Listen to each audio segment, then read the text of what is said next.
चुड़ैल। एक बार की बात है, जादूपुर नाम के एक गांव में करतब दिखाती एक औरत एक रेड्डी के लिए गांव में आती है। आइए आइए मेहरबान कदरदान, खाइए रोहड़ा के ताजे ताजे केले, कभी खाए नहीं होंगे ऐसे केले, पीले पीले केले खाइए। ये कहकर रोहड़ा हाथों में 4 केले लिए उन्हें सर्कल में जोर जोर से हवा में उछालती हुई करतब दिखाती है, जिसे देखकर आसपास के सारे बच्चे अपने अपने मम्मी पापा से उस औरत के पास जाने की जिद करने लग जाते हैं।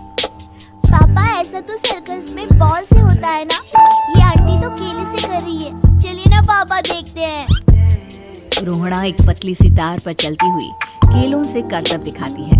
आते जाते सभी लोग बाहर रुककर उसके करतब देखते हैं और वाह वाही करते नहीं थकते। जैसे ही एक आदमी पास आकर उसे पैसे देने लग जाता है, तब वो कहती है, अरे नहीं नहीं साहब, मैं करतब तो बच्चों के मन को बहलाने के लिए करती हूँ, धंधा तो मेरा केले का है। पीछे देखो मेरी रेड्डी, जो भी मेरे केले खाएगा मेरी तरह चुस्त दुरुस्त और तंदुरुस्त हो जाएगा। पता चलता है क्या कि मेरी उम्र 55 की है। अरे पर ऐसे ठंड के मौसम में कोई केला क्यों खाएगा? ये ऐसे वैसे केले नहीं है साहब, ये शरीर में गर्मी देते हैं, ठंड को दूर भगाए, जो भी रोहिणा के केले खाए। पापा अगर मुझे केले नहीं मिले तो मैं घर नहीं जाऊंगी। तभी उसके पापा कहते हैं कि बेटा, केले ठंड में कभी गर्मी नहीं देते। ये सब कहने की बातें हैं, सामान बेचने का तरीका है इनका।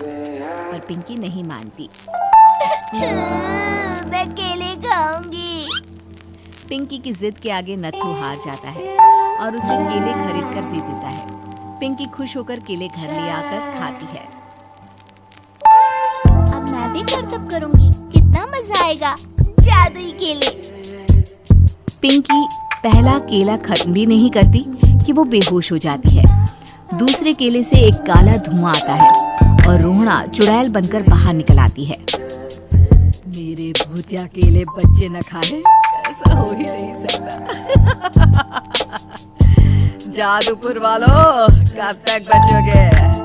आ गई हूँ मैं रोहड़ा, जिसका कोई नहीं कर सकता सामना। रोहड़ा पिंकी को गोद में उठाकर काले धुएं में कहीं गायब हो जाती है। शाम के वक्त नत्थू घर लौटता है और पिंकी को घर में ना पाकर उसकी माँ से कहता है, माँ पिंकी कहाँ है? अरे बेटा, उसे तो तू सुबह करतब दिखाने ले गया था ना, फिर कहाँ वापस आए तुम दोनों? मुझे लगा तू उसे अपने साथ मंडी ले गया होगा। हे भगवान, मेरी बच्ची कहाँ गई? मैं उसे घर ही तो छोड़कर गया था माँ। नत्थू गांव के घर कोने में अपनी बेटी को ढूंढता है, पर उसे वो कहीं नहीं मिलती। परेशान होकर आके रो रो कर नत्थू हिम्मत हार कर घर लौट आता है।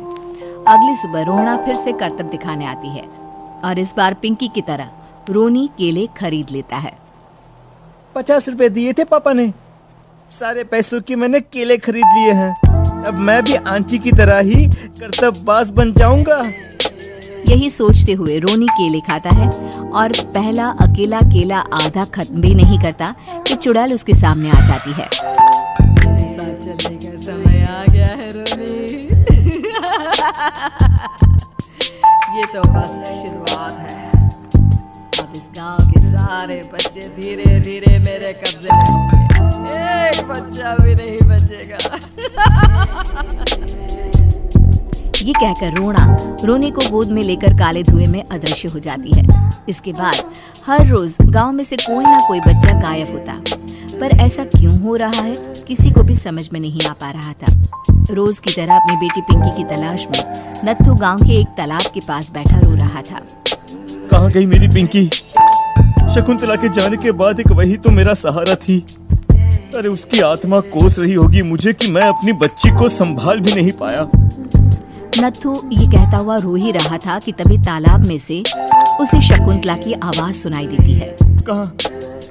कहाँ थी तुम शकुंतला?